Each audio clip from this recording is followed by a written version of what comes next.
right, welcome to Cosmic Disclosure. I'm your host, David Wilcock. We're here with Corey Good, and in this episode we are going to explore various aspects of a highly controversial topic, one that may be unsettling to you, the voice of God. And as we've been sitting here meditating, getting ready to do this, I've been thinking about both the historic aspect of how some of these things have been done, and then we're also going to tie in some very strange modern technology as well. So this is going to be controversial. It may be upsetting, so viewer discretion is advised. All right, Corey, welcome to the show. Thank you. Now, when we go back to the history of the Cabal, it appears that we are dealing with Egyptian mystery schools, Babylonian mystery schools that were absorbed into the Roman Empire when Rome eventually conquered Egypt when they were quite weak. They absorbed the Library of Alexandria, they brought it to the Vatican, they relocated to England, and that is documented that Romans were coming to England around the beginning of the first millennium AD. They created Bath, which is a town in England that still has the Roman baths in it, and it seems like that became their new base of operations for Europe. Now, the religious wars that we know as the Crusades began around 1000 AD, and the Cabal begins to deal with a group known as the Assassins. Now, have you heard from your own background, did you get any information about the idea of the use of drugs like hashish to train these men to become assassins? The groups that we consider the Illuminati or the occult syndicates have been into mind control for millennia, and they use drugs, trauma, positive, negative reinforcement, all different types of methods that they've been doing for literally millennia.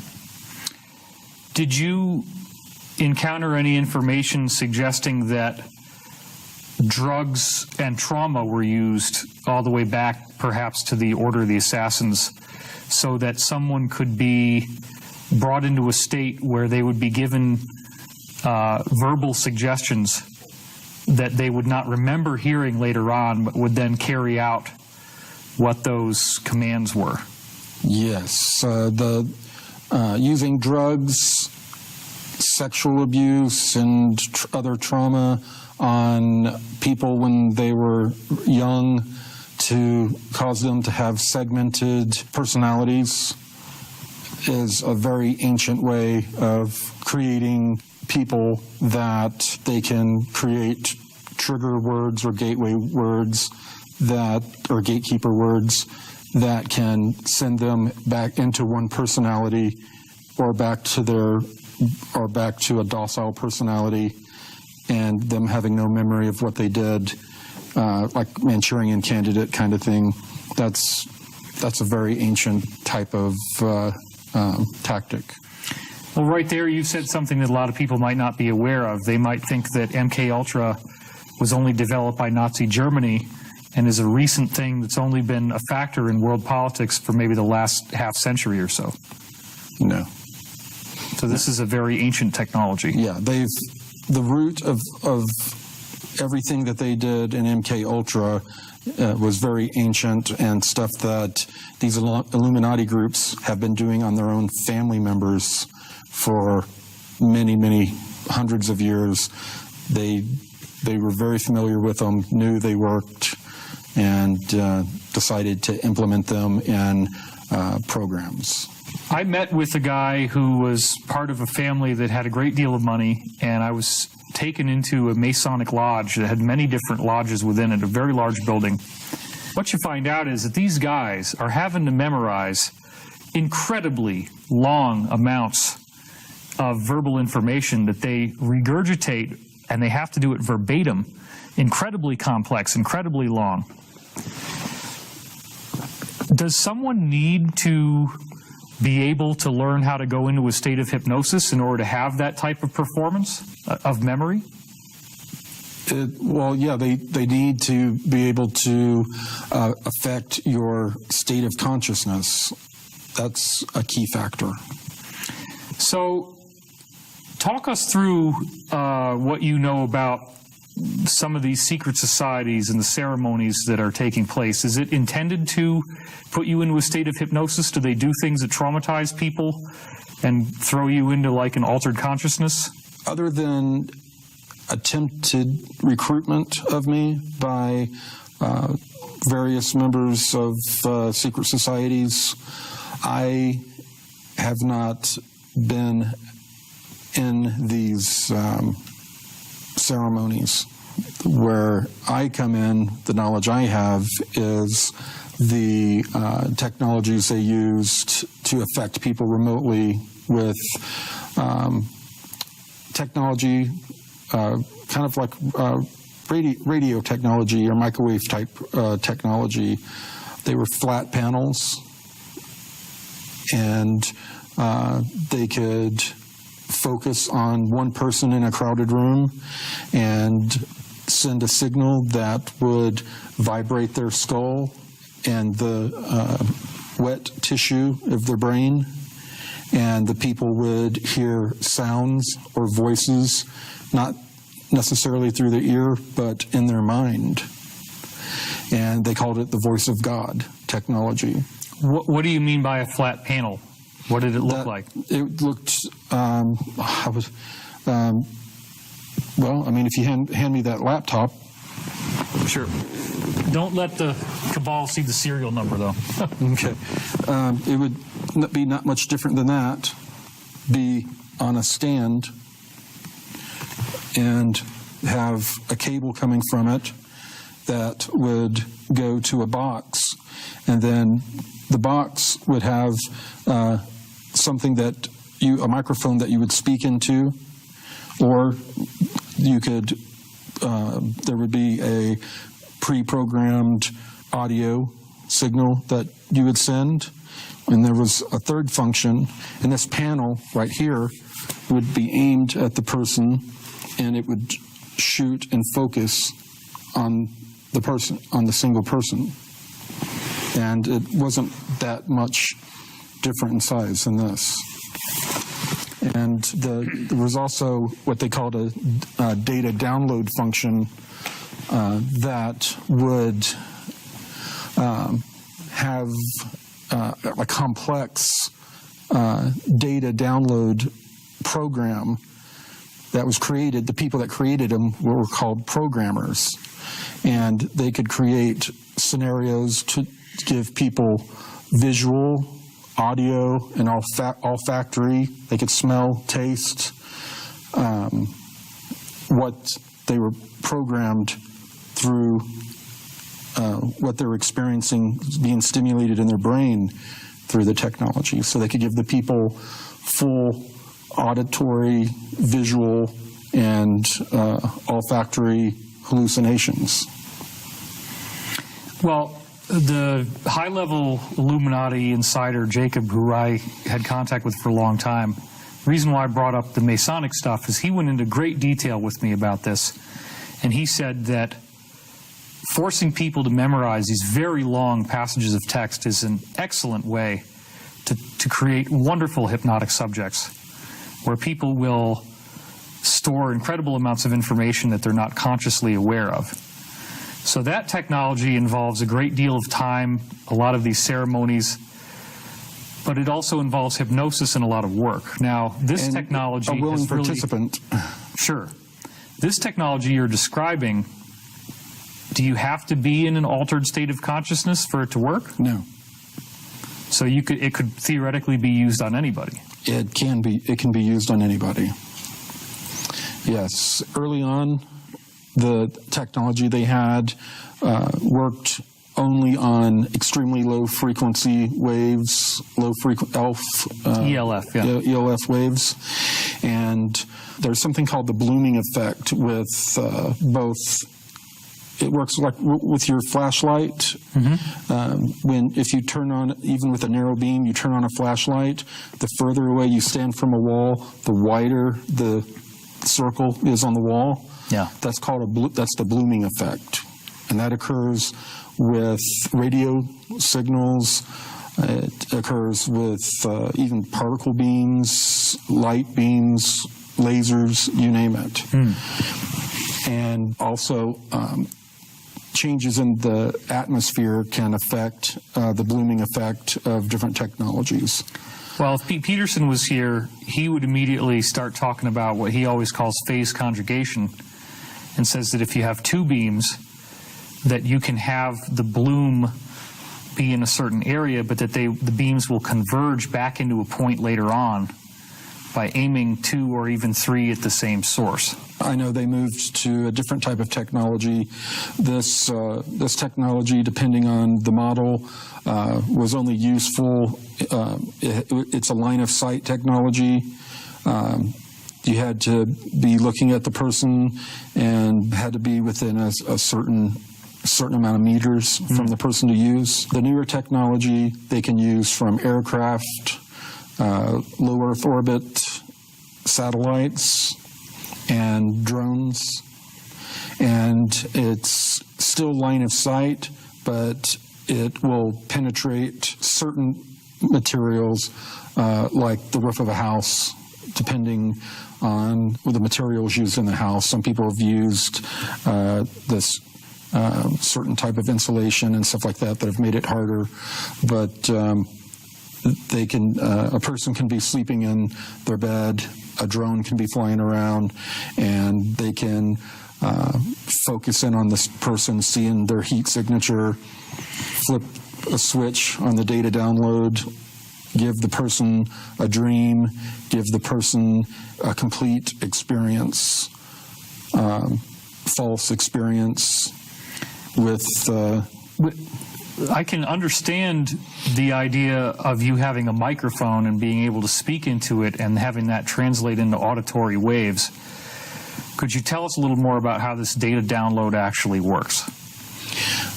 You're saying people could get a dream that's beamed into them by Voice of God technology? Not only that, but you could be sitting here, right here in front of me right now, and if you were to be targeted and they wanted you to see someone appear in the room and start talking to you, you would, and for the person to have a certain smell, you would see it. And this is not only used to target people, it was used to contact operatives in the field, to, like if someone was behind enemy lines, they would send them information, send them a data download information about which escape route they should take to meet up with a rescue team, spies in the field to send them operational information on the fly. It has a whole bunch of applications, but as this technology became very prevalent, a lot of black ops federal types, they started using them on their ex-wives' new boyfriends. They started targeting, individuals in. It became an off-the-shelf technology for a lot of these groups. Before I actually got my first insider disclosure and I knew that UFOs were real, there was a very creepy story from my family because one of my mother's friends was friends with someone who had lived in Nevada, started to see flying craft or something, some points of light in the sky, that were zipping around, making non-Newtonian movements. And they think that because they were using binoculars that the glint of the lens was picked up by the craft. But what ended up happening was, shortly after this guy starts looking at these craft in the middle of nowhere with binoculars in the daytime, he starts hearing voices in his head. He starts feeling extreme senses of evil, like there's sounds of like a monster or a large beast or footsteps or chains dragging, growls. He would feel bizarre temperature changes in the room, like it would get cold.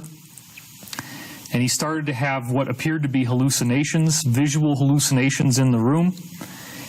We thought that they might have dosed him with LSD or something. We didn't really know what was going on, but this man became so scared that he just literally one day, not long after it started, just got into the car and drove away from the house and never came back, didn't try to take any of his stuff with him, just fled in a total panic. And this is before I knew anything about UFOs. That is just one example from my own history of a family story. So do you think it's possible that he was targeted? Does that sound consistent? Sounds consistent. And the technology, they call it bio-neural interfacing. And this is used often to contact people, to convince them that they are in contact with a religious icon from their belief system, ascended masters, different ETs that they're channeling, and they're used to connect with these people and send them voice communication information, and also the download feature is used on them. Now, the thing is that the download feature, if it is used, if it's a prolonged use of the download feature, absolutely causes paranoid schizophrenia in people who would otherwise never develop that disorder or have any type of chemical imbalance in their brains. A person that would be totally normal, never have any problems, heavy exposure to this technology absolutely will cause paranoid schizophrenia in them. Well, you've dropped kind of a bombshell here, because this implies that some people out there who are representing themselves as channeling positive divine beings could in fact be essentially remote controlled, and the messages that they are giving are straight out of the propaganda Rolodex of various alphabet soup agencies. I know that is an absolute truth. That is happening. And this technology has also been used in warfare on the enemy. People being shown religious icons, being told, the Great Caliphate or Allah is returning, throw down your weapons and give up. And it worked quite well. It was developed to be used in tandem with some of the blue beam type technology as well. For those who don't know what that is, why don't you say what that is? Some of it was holographic, but a lot of technology, most of it, some of it was ground-based, some space-based, to create visuals in the skies that would be seen by masses of people that would look three-dimensional and solid. And it's been used in small test cases with some of that technology. Most of that blue beam technology has been taken out, is not in use.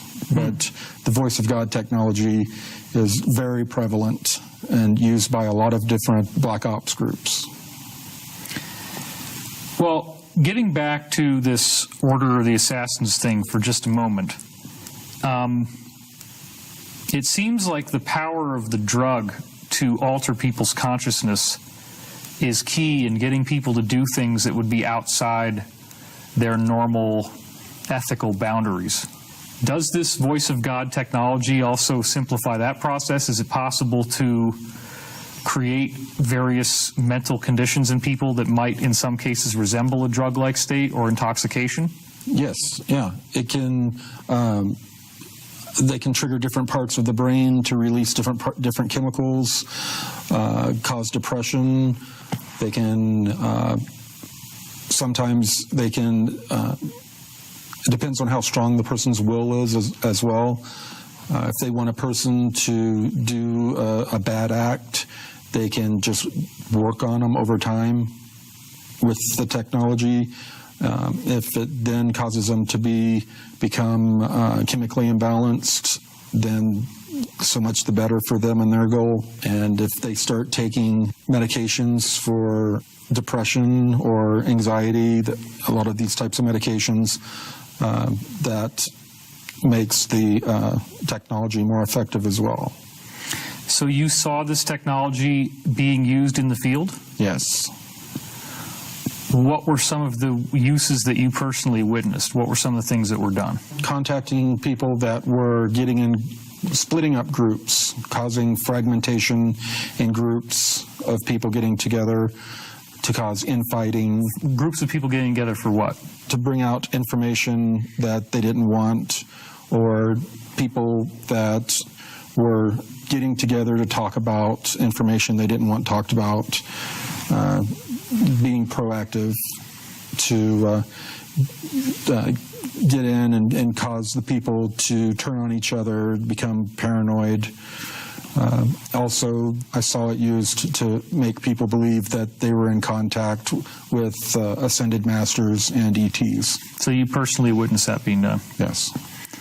We have a list here of some of the names of this stuff that was on an article on prepareforchange.net that quoted from you recently.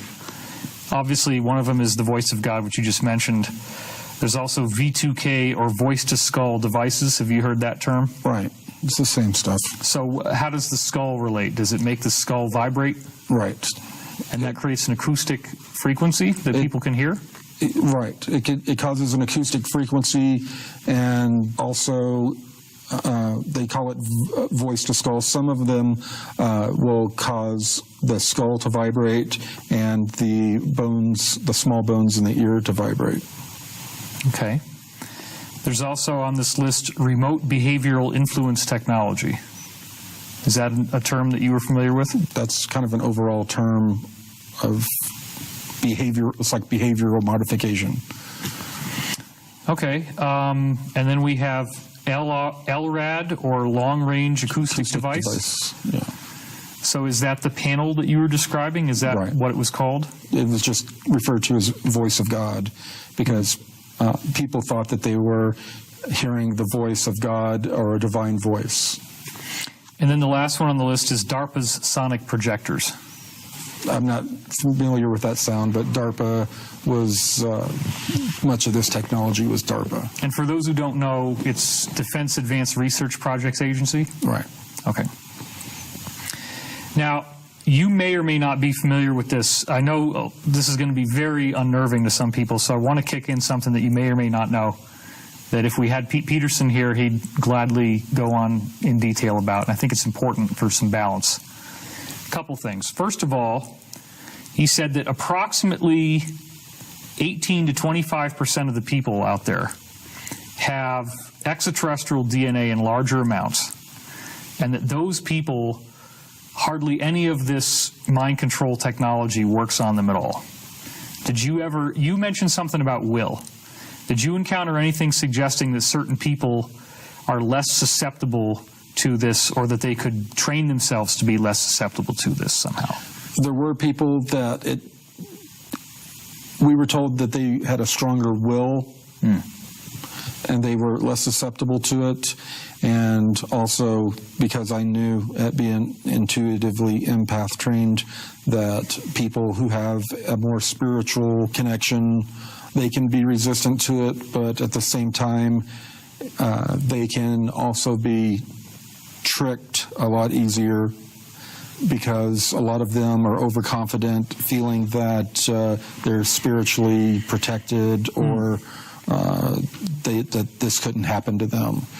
And everyone that was involved in using this technology had to have the technology used on you, so you would feel what it felt like. You know, in your skull. You'd feel it on your skull.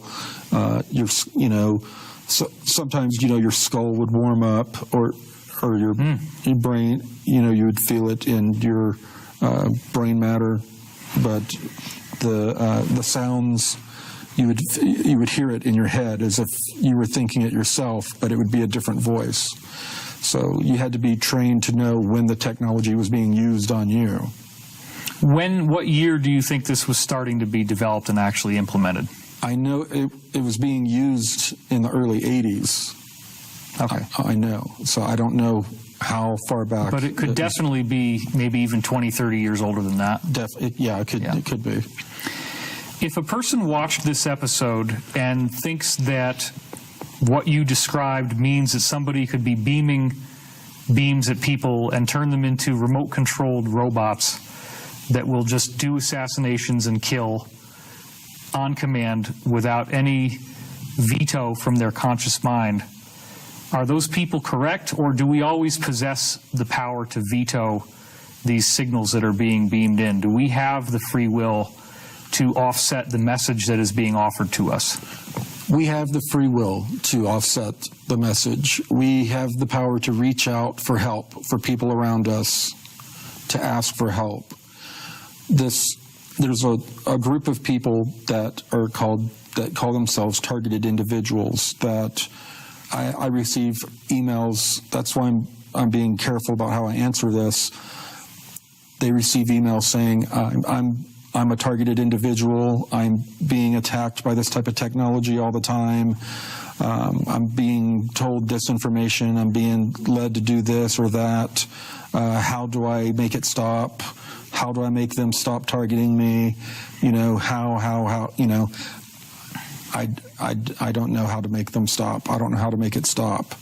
Well, and the odd thing is that people that suffer from paranoid schizophrenia, it's these same symptoms that they're reporting. Right, and this technology also, after prolonged exposure, absolutely causes paranoid schizophrenia.